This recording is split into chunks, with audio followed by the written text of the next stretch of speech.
حضرت ابو الحسن رحمتullah تعالیٰ علیہ حضرت معاذ ابن جبل رضی اللہ تعالیٰ عنہ کے پاس بیٹھا کرتے تھے. فرماتے ہیں ان سے جو پیار بڑھا تو پھر میرا مصلی سے بھی بڑھ گیا. تابعی ہیں. فرماتے ہیں صحابی رسول سے محبت ہوئی تو ذکر سے بھی ہو گئی, پھر درود شریف سے بھی ہو گئی. محبت ان سے بڑھی تو پھر اللہ نے مسجد کا پیار بھی بڑھا دیا.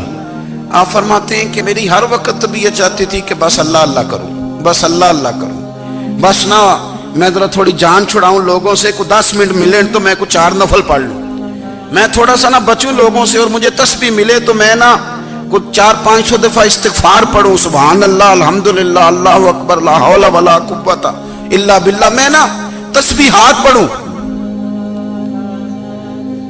فرماتے ہیں کہ بچے تھے گھر میں 6-7, غربت تھی, کام ملتا کوئی نہیں تھا, اور میں کام چور نہیں تھا, کام ڈھونڈتا تھا, پر اللہ کی قدرت کے کام نہیں ملتا تھا. فرماتے ہیں کہ میں نے ایک دن اپنی اہلیہ سے کہا کہ آج میں پھر جاتا ہوں کام ڈھونڈنے. تو میری بیوی بڑی فرما بردار تھی, پر اس دن نہ غربت کے ہاتھوں تنگ آ کے کہنے لگی آج نانا کوئی تو چیز لے کے آیا, تو مجھ سے بچوں کی بھوک نہیں دیکھی جاتی. یہ سب روگاں دا روگ محمد جس دا نام غریبی, کنڈ بلا کے لنگ جاندے نہیں دوست یار قریبی. آج نہ کچھ لے کے آیا تو میں بچے لے کے میکے چلی جاؤں گی. شیخ فرماتے ہیں کہ میں بڑا پریشان گھر سے نکلا, پر میں نے صبح سے لے کے زور تک کام ڈھونڈا, کام ملا کوئی نہیں. تو میرے دل میں خیال آیا چلو کام نہیں ملتا تو اللہ اللہ تو کرے نا, چلو بندوں کی مزدوری نہیں ملتی تو رب کریم کی عبادت ہی کرتے ہیں. فرماتے ہیں کہ میں نے نا فرات کے پانی سے وضو کیا نہر کے, شدید دھوپ تھی, ساتھ ریت تھی اور ریت تپ رہی تھی. میں نے اپنا رومال وہیں مصلی کے طور پر بچھا لیا, اور فرماتے ہیں کہ زور سے لے کر عصر تک نماز پڑھی. دھوپ بھی پورے زور پہ, پر میرے سجدے کا ذوق بھی پورے زور پہ. فرماتے ہیں سورج بھی چمک رہا ہے اور رب کی عبادت کا ذوق بھی پورے زور پہ. میں سجدہ کروں تو پھر میرا اٹھانے کو جی نہ چاہے. میرے استاد لکھا کرتے تھے, یہ ان کا شعر ہے, وہ کہا کرتے تھے مجھے سوز دے, مجھے ساز دے, اور مجھے نیم شب کا نیاز دے, دم سجدہ خود کو میں توڑ دوں, مجھے ایسا ذوق نماز دے. اور میں تیری بہار کا پھول ہوں, میں کھلا بھی ہوں تو تیرے لیے, مجھے میری شاخ سے توڑ لے, مجھے اپنی زلف کا ناز دے. بھائی فرماتے ہیں کہ عصر تک میں نے نفل پڑھے, دل ڈھلنے لگا, عصر کی نماز پڑھی اور میں وہاں سے چلا. اب میں جب نکلنے لگا تو دل میں خیال آیا کہ چھوٹی چھوٹی دیواریں ہیں گھر کی, بغیر کچھ لیے جاؤں گا تو بیوی دور سے دیکھے گی تو شور کرے گی کہ پھر خالی ہاتھ آ گیا ہے. کہتے میں نے اپنے اسی رومال میں جس میں میں نے نماز پڑھی تھی نا, رومال میں کی آخی دے پنجابی جسافہ کہتے ہیں, اسی میں نا میں نے کچھ ریت بھر لی کہ وہ دور سے دیکھے گی تو سمجھے گی کچھ لے کے آیا ہے, چلو جا کے اسے بتا دوں گا کہ آج پھر مزدوری نہیں ملی. کہتے ہیں وہ ریت لے کر جب میں گھر میں گیا تو پہلے بیوی دروازے پہ کھڑی ہوتی تھی, پوچھتی تھی خالی ہاتھ آ گئے ہو؟ آج میں نے دیکھا تو ہے ہی کوئی نہیں. فرماتے ہیں میں اندر داخل ہوا, سلام لیے, کونے میں میں نے وہ رومال رکھ دیا اور میں نے آواز دی کہ بھلی مانس کہاں ہو؟ تو وہ کہنے لگی آپ منہ ہاتھ دھو لیں, میں روٹی لے کے آئی. میں نے کہا روٹی کہاں سے آ گئی؟ یہاں تو کئی دنوں کے فاقے, تو کئی دنوں کی غربت ہے, یہاں تو اس گھر میں تو فقیری ہے. فرماتے ہیں کہ وہ روٹی لے کے آئی اور اس وقت کی جو موجودہ نعمتیں تھیں, سمجھ لیں سلاد اچار ہر چیز ساتھ لائی. میں نے کہا کہ بچے کہاں گئے؟ کہنے لگی وہ کھانا کھا کے کھیلنے گئے, آپ کھانا کھا لیں آ جاتے. کھانا اس نے چن دیا.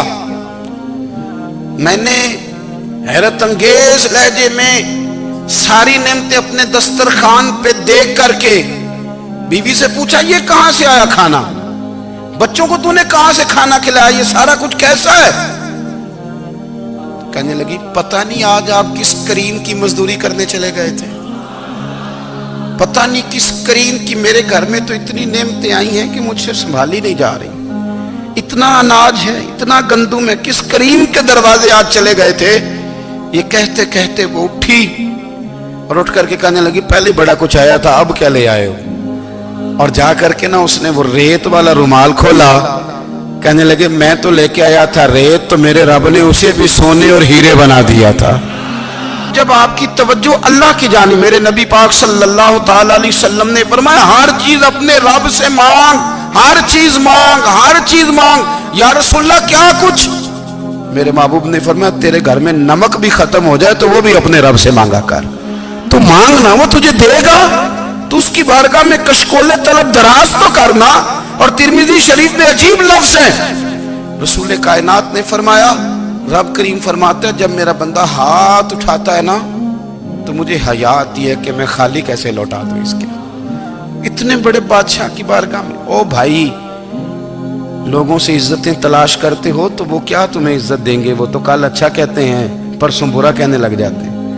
لوگوں کے سامنے گڈ بک میں آنا چاہو گے تو وہ تو سویرے تمہارے بارے میں کچھ کہیں گے، شام کچھ اور کہیں گے۔ اپنی روحانی زندگی آباد کریں، اپنے مسلح کو وقت دیں، اور دنیا سے چھپ کر اس موبائل کو بند کر کے اور اپنے آپ سے بھی چھپ کے اور تنہا ہو کے چھپا کے سارا کچھ اپنے آنسو اپنے رب کی بارگاہ میں پیش کریں، اس کے حضور حاضری دیں۔ سنو نا ترمذی کی حدیث، اور اسے یاد رکھنا، نبی پاک علیہ السلام نے فرمایا اپنے دکھ لوگوں کے سامنے نہ بیان کرنا، سیٹھوں نوابوں کو نہ بتاتے پھرنا، دنیا داروں کے سامنے جا کے نہ رونا کہ میں تکلیف میں ہوں۔ فرمایا اگر دنیا داروں کو دکھ بتاؤ گے رب تمہیں کبھی غنی نہیں کرے گا، اور لوگ ہیں کہ الٹا مذاق اڑائیں گے۔ آپ کی جس سے بڑی پکی یاری ہے نا، پکی، وہ تب تک پکی ہے جب تک آپ نے 50,000 مانگا نہیں، اور جس وقت آپ نے کہہ دیا کہ میں مجبور ہوں میری مدد کر تو پھر ختم ہو گئی دوستی۔ لوگوں کی تعلقات آپ کے ساتھ تب تک ہیں جب تک آپ ان سے کوئی ضرورت وابستہ نہیں کرتے۔ کریم محبوب فرمانے لگے بندوں کے سامنے دکھ نہ بیان کرنا، اللہ تجھے کبھی غنی نہیں کرے گا۔ تو اپنے دکھ اپنے رب کو بتا، تو دعائیں مانگ، تو اس کی بارگاہ میں حاضر ہو، تو اس کے حضور عرض کر۔